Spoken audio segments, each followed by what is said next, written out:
there internets, I'm Michael and this is Toucan Play That Game with a review of Waggle Dance by Grublin Games.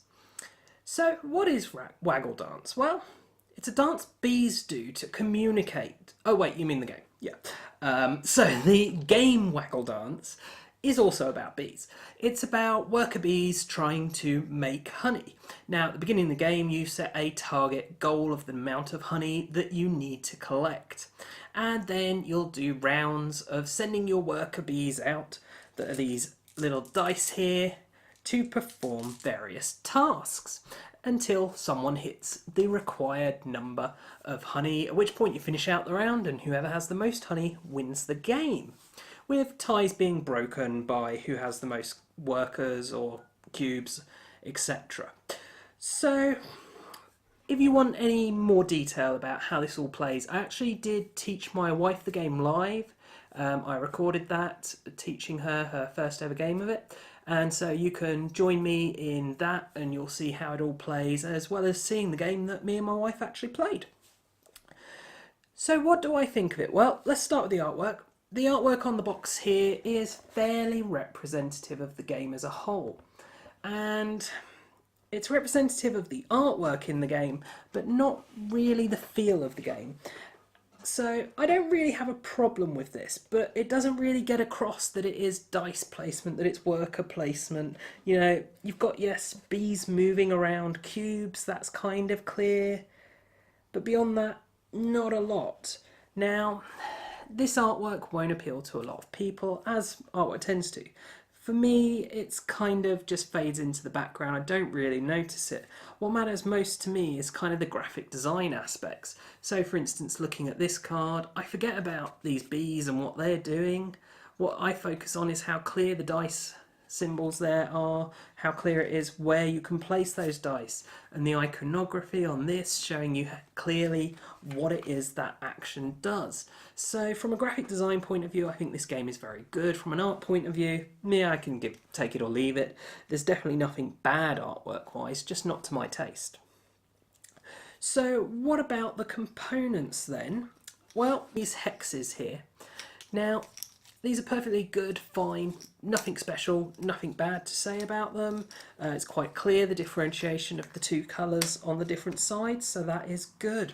The game comes with a plethora of wooden components, and by that I mean all of these eggs that are discs. I don't really know why the eggs are discs, but the eggs are discs.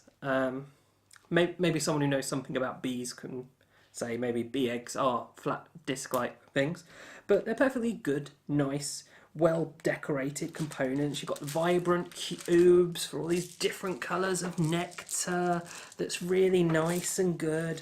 You know, they're good, really nicely made components there. And then the dice, again, are quite nice. Now,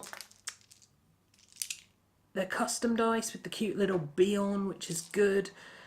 The colours are for the most part good. I don't like that there's two shades of blue, but that's pretty much it. Otherwise, you know, good quality components. I quite like the size of the dice. They're kind of almost mini dice, which I quite like. Then all of the cards in the game. So obviously cards make up a large part of this game, and they are good high quality card with a nice linen finish on them. So that's very good component wise. Now, let's talk about the gameplay then, because that's what people really care about watching these videos. So what do I think of it? Well, I actually really enjoy this game. The whole nature of the way you place the bees, that you'll roll your dice, is not unique. There's lots of, you know, dice placement games where you roll your dice and that dictates where you can place.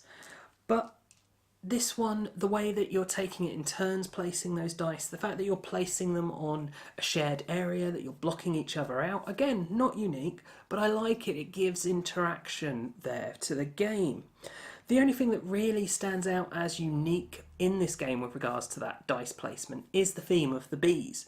Now, that does come across a little, especially with, you know, you've got the bee on the dice. That really helps. You do feel like you're building up your hive. It helps that these are hexes, you know, honeycomb-esque. That's all very nice and very good, bringing that theme into the gameplay. Is there anything else that makes this different? Well, yes, there is, because this isn't just a dice placement game, it's also an area control game. And I'm not really aware of any others. I'm aware of worker placements that have area control, but I'm not aware of any dice placement games with area control. And it's with these nectar cards here that that area control comes in, because the amount of nectar you get isn't dictated by the number of workers you get. You're either going to get 2, 1 or 0. It's just the majority control that dictates how many you're going to get. So you could get 2 nectar for 1 worker. Or you could get 1 nectar for 5 workers if you all put in lots. So yeah, there's a lot going on, there's a lot of variation, but one kind of downside with this game is replay value, because, and that's a common issue with these games, you know, that you get variation occurring because of the dice rolls that gives it added replay.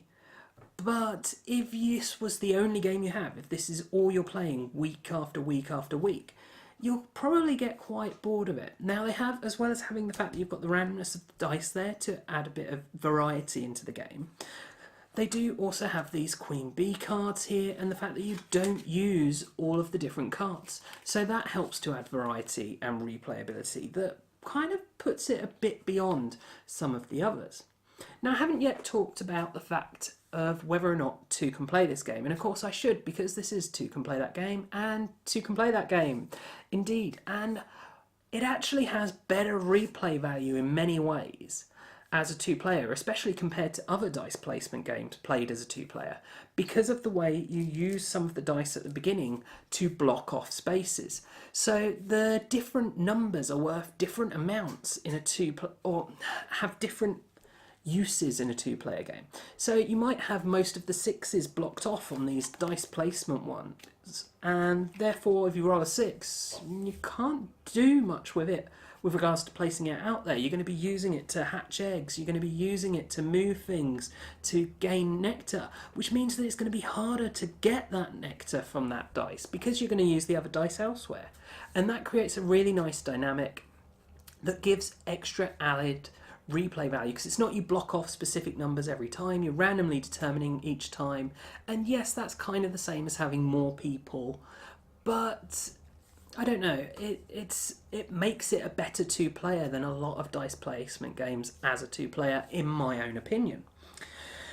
Now, I actually really like this game, I enjoy playing it, and I will be keeping it in my collection, which is a good sign of how much I do enjoy this game. Is there any major downsides? Well, no. I mean, if you like dice placement, worker placement, and area control, you're going to enjoy this game. It's a fun, light game that people will enjoy. If you want a heavy experience, it's probably not going to be for you, and it probably is a bit complex for a gateway game. But I highly recommend trying it if you are a gamer like me and you want something to just pass a bit of time, because it's not a long game either. Okay, I do hope that you found this video useful and helpful and that you've enjoyed it. And of course, if you have, please do check out the rest of the videos on the channel, as well as subscribing to the channel and sharing it with your friends and family. And do also take a look at us on social media. You can find us on Facebook and on Twitter. And as always, thanks for watching and bye for now.